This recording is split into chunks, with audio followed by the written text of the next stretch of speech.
I've just had it outside in a bit of a steamy day, controlling it under different weather conditions. I'm just finding out about it. It is being a challenge, but I guess learning about your little machine is part of the process.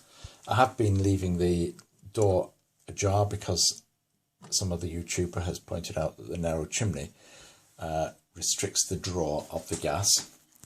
Try and get good gas flow, so I will be looking to change the chimney. The only tools that you need so far is a syringe for the water. This one has got a little bit of brass on the end, which means it will drop into a jug. I have filtered water from a rainwater butt, which is nice and clean, so it's filtered rainwater that I'm using. And also the oil filling draining plug. That's the oil reservoir for the steam oil, which on some of my other locos, a couple of them, there's a drain plug underneath the cab, under there, which means you can open that drain plug to drain it off. On this one, there isn't a drain plug, so I've just drawn out the emulsion, which is the mixture of oil and water that has been left in there, using this same tube, and disposed of that. So I had to use that to drain out the water from that. And the reason why there's a weight on there is so it will drop to the bottom of the jug. But you also need the tube on the end, because you do have to draw out your 10 millilitres of water once that's full to give the right level of water in the tank. The other thing that I'm quite pleased with is it's got suspension. So it runs around, it runs quite well. And so the wheels are actually sprung, properly sprung.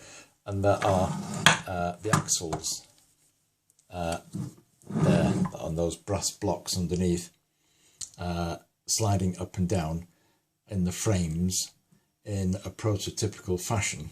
I mean that it is a sprung thing. And of course I said something about the phasing or the control. Again, it is on the box. It's a Stephenson's eccentric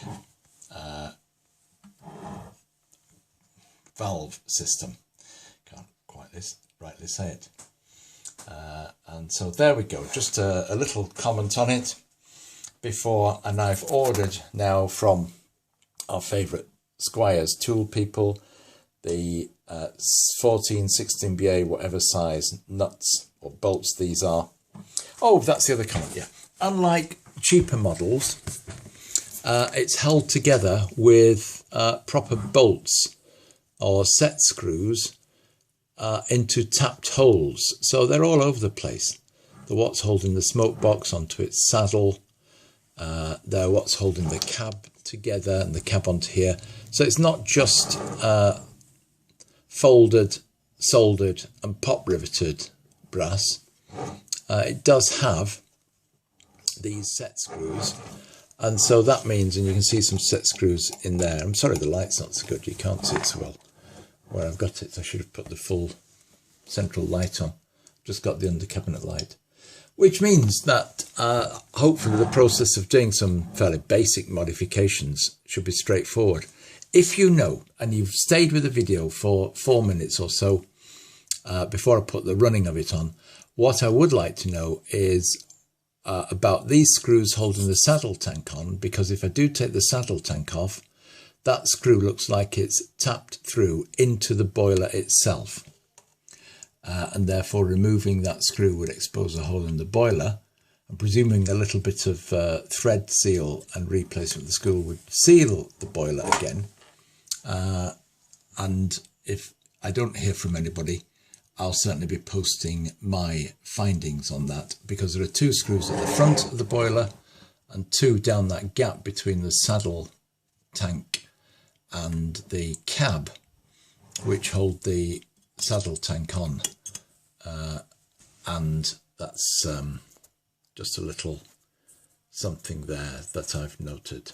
But I'm going to be taking this lamp off the front, I'm afraid, guys. anyway, we'll see. That's not immediate. That's not an immediate action. Finally, yeah, the other tool is this gas fill adapter, which is available from Roundhouse to go on top of your gas canisters. Currently, I've been using these ones, which somebody says don't use a mix in certain. This is butane propane mix, which has worked quite well for me. Comment again if you know, but I've been using the mix from that gas canister. There are some people who say don't use a mix. I think it might just be a temperature thing. But this was, when I got it, £13 from Roundhouse for the adapter that fits on top of the canister to allow you to fill. And all of these, I'm sure, would be available from Roundhouse or your other local steam supplier, complete with the silicone rubber tubing that fits the syringes and a lighter. So yeah, that's all that's required to run it. And the steam oil, again from Roundhouse. I got a big bottle of it. That will keep me going for quite a while, because I've got other steam engines. My long-handled lighter, which would be the ideal thing for lighting it, isn't working properly at the moment. In fact, I've been using matches. Put those aside. A gas lighter. There we are. All you need to make it run: gas, water from the water butt, steam oil, your 2 syringes as tools which you reuse, and your gas fill adapter which screws onto the canister to allow you to fill it. Right, that should do.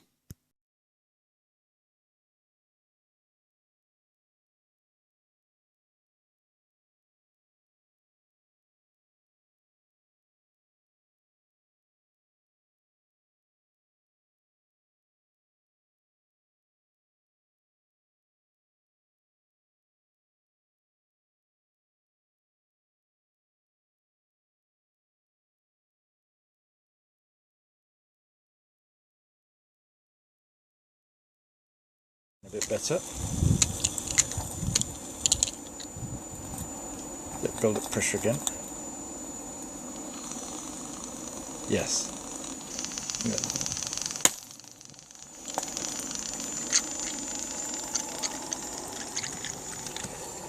Oh, John! There we go. Oh, there you go. Whoops. I might have to slow it down a little. Turn the regulator down a bit, because it's... No.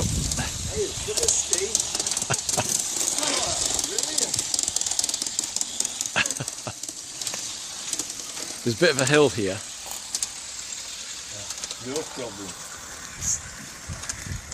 Oh yeah, I bet you're happy with that. Yeah. Oh.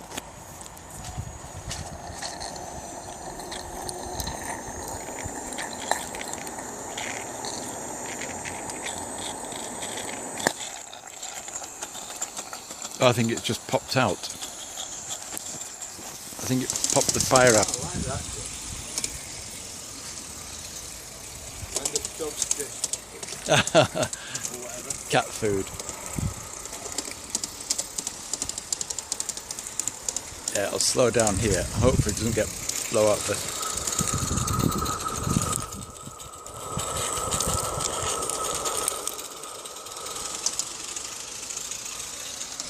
So they need the remote control so I can...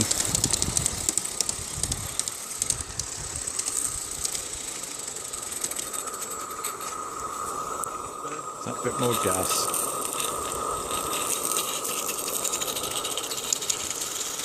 Yes, there it goes.